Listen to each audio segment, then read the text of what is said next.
The case of Missy Beavers, Midlothian, Texas. Missy Beavers was a fitness instructor who used the parking lot of Creekside Church of Christ for her fitness classes. Due to a heavy thunderstorm on the 17th of April 2016, Missy planned to have her fitness class inside the church instead of the parking lot. But when the first student arrived on the morning of April 18th, she found Missy's body in the church. Missy didn't make it to the hospital. What happened to her? Who murdered the woman inside a church? All fingers point to the figure in this security footage.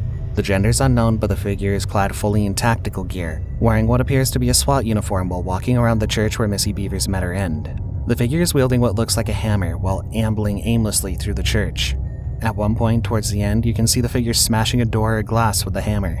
The same figure is captured outside the church in a strange car that became one of the major pieces of evidence in the investigation. The vehicle, loitering around a nearby gun store, has the occupant mostly hidden from view. It circled the parking lot slowly a few hours before Missy was murdered. Looking closely at the back bumper, you'll see why the car was the first thing that caught the eye of the cops. There's a distinct emblem on it, but the police have been unable to identify it. While the strange person walking around in the church is believed to be the driver, the police are still unable to identify and make arrests.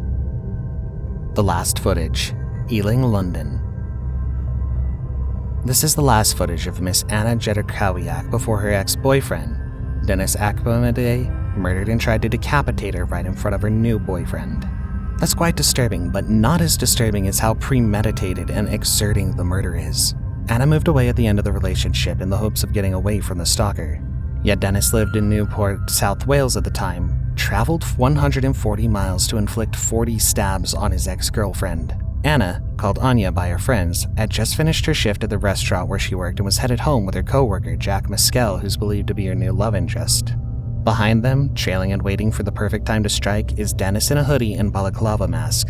He ambushed them, stabbed Anna about 40 times, then tried to decapitate her with a saw. Dennis had the weirdest cover story for this murder. He maintains that he's a sword performer, but his trick had gone horribly wrong. He's been jailed for life. The Horseshoe Murderer, London. It was supposed to be a happy evening on July 30th, 2022. Arsenal had just beaten Sevilla at the Emirates, and Thomas Parker, who had gone to see the game with his brother, was aboard a train, heading back to their home. A group of friends on the train, led by a certain Kirkpatrick Virgo, were playing loud music on their boombox. Thomas's brother asked them to turn down their music, and an argument ensued, which Virgo recorded as asking Thomas, "Do you want to die tonight?" It should have all ended on the train after other passengers helped to stop the altercation that developed, but it didn't end there. The video on screen shows Kirkpatrick Virgo on the train platform as he stood with a horseshoe in his hand. Another altercation had occurred on the platform, and when Thomas's back turned, Virgo slammed the horseshoe into the base of his head, knocking him down. Nothing could be done to save the 24-year-old Thomas Parker, who died despite the intervention of the paramedics. Deaths on North Down Road, Solihull, England. When Raneem Uday married Jambaz Tareen, she didn't envision her tragic end, but she got a hint. Jambaz is quoted to have said, "In our culture, we don't have divorce. The day you leave, I'll kill you." Raneem didn't plan to leave, but when she discovered the web of lies expertly weaved by Jambaz, she had no other options. The man she'd married already had a wife and 3 kids back in Afghanistan and had craftily kept this information a secret from Raneem. Jambaz Tareen wasn't just married with 3 kids. His wife back in Afghanistan is pregnant with their 4th child at the time Raneem discovered his secret. The video was captured on the day Raneem and her mother, Keola Salim, were stabbed to death in front of Keola's home. They'd gone to a local shisha bar that night, hoping to enjoy themselves when Jambaz turns up out of the blue to confront Raneem. The pretty young lady you see on screen is Raneem, and right behind her is her monster of an ex-husband. Watch as they get into an argument, with Jambaz said to be hurling abuse at Raneem. Keola intervenes at some point, getting right in Jambaz's face before authorities escort the young man out of the premise. Jambaz Tareen is caught on CCTV camera not long after this exchange at the local shisha bar. He's changed his clothes and looks completely different now while at a chicken shop. Later that night, he'll stab Raneem right outside her mother's home. He was apprehended by the police and sentenced to 32 years in prison. The Curious Case of Sabina Nessa, Kidbrooke, England. Sabina Nessa is a 28-year-old teacher who had her whole life ahead of her. The light of that life was snuffed out on the 17th of September, 2021, when a man with whom she'd had no prior connection found her in a bad place at a bad time. It's hard to view this as a crime of opportunity, considering the murderer, Kosi Silamaj, booked a room at the Grand Hotel in Eastbourne a week before the event. The above video shows him checking into the hotel before taking to the street to a supermarket where he bought a rolling pin. This is what he probably intended to use for the murder.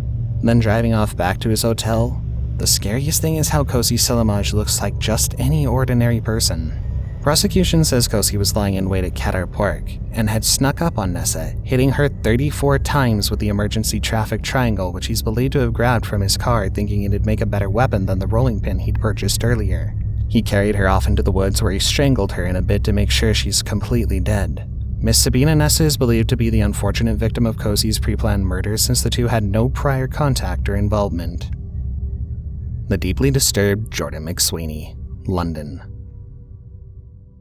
Zara Alina was 35, a fresh law student graduate who now works at the Royal Courts of Justice, who was just getting into her stride in life, until the night of June 26, 2022, while she was returning from a night out at a bar on Ilford High Street.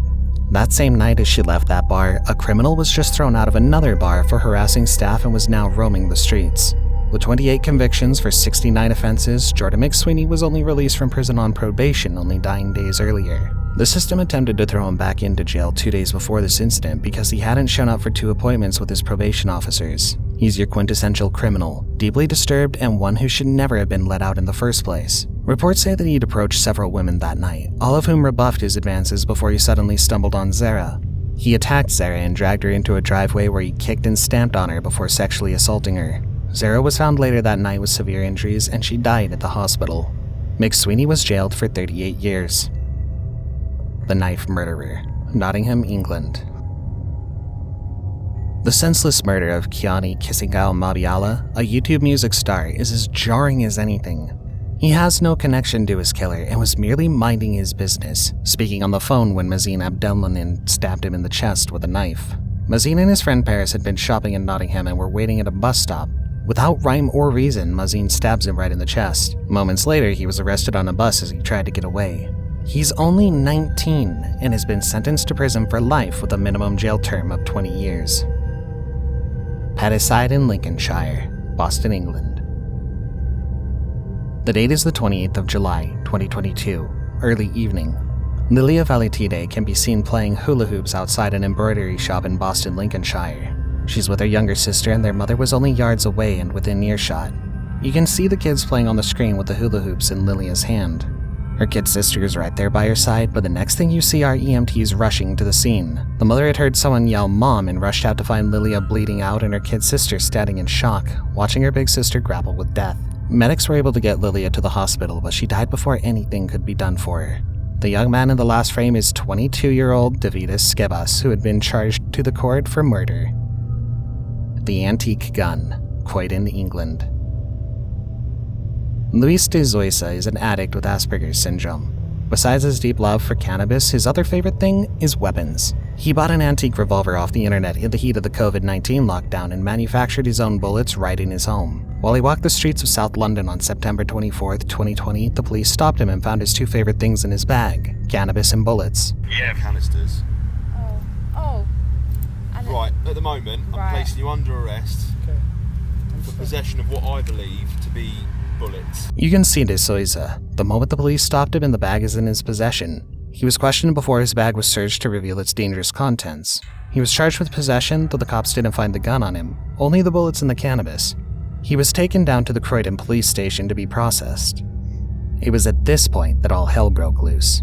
While in police custody, de Zoysa whipped out the revolver which he'd been hiding under his coat and shot Sergeant Rantana. In the video, Sergeant Rantana walked in, explaining to de Zoysa the reason he'd been arrested. Then he commands him to stand. Alright, your detention's not been authorised yet, but I can authorise a search of you under section 54 of PACE. Stand up! It was at this moment that he whipped out his gun and fired. Crime of Passion, Newcastle, England. The night it all happened, Jason Brockbanks and Aaron Ray had a fun night out in town, visiting several bars and enjoying themselves. You can see the 2 lovers as they went about their night, moving from one part of the town to another until 3 a.m. Aaron is the one in the white tee. It was after the happy night out that Aaron scrolled through Jason's phone, discovering sex chats between Jason and users on the dating app Grindr. Jason was 24 years old while his lover and killer Aaron was 21. Aaron filmed himself scrolling through Jason's phone, showing the text between Jason and the other men he was chatting with. Afterwards, he attacked Jason, fatally stabbing him in his bathroom. Jason's parents had to reach out to the building manager when they couldn't reach their little boy, and the manager opened the door with her key when no one answered the door, discovering the body on the bathroom floor. The court discovered that Aaron stabbed Jason in the back and abdomen, then walked into the communal kitchen to drop the knife before heading off to Central Station in Newcastle to take a taxi to Sunderland. He claims he didn't know that he'd fatally injured Jason. He said that they'd struggled, but he didn't realize he'd killed his lover. They had met on Grindr only 3 months before. Before we play the last clip, if you've enjoyed everything so far, why don't you consider subscribing to the channel? We post 2 new scary videos every week, so subscribe and click the notification button so you can stay up to date with the new releases. Final moments, Melbourne, Australia. Moments before Anwar Teriyaki died, he thought he could outrun his assailants. In moments like this, your life will flash right before your eyes and nothing else will matter except staying alive. And in his case, he tried. It happened on the 9th of August 2017 as Anwar was heading to their home in Roxburgh Park where he lived with his parents. The 2 men who chase him in the video are believed to share links with an incarcerated drug dealer who's suspected to have given the order for Anwar's murder from his prison confines. They gave chase and Anwar took off, trying to evade them. Watch their hands. One of them's holding the weapon which they murdered Anwar with. Just a stone's throw from his home, they caught up with him and shot him. That moment when he runs past the screen, obviously terrified, is the last time anyone saw him alive.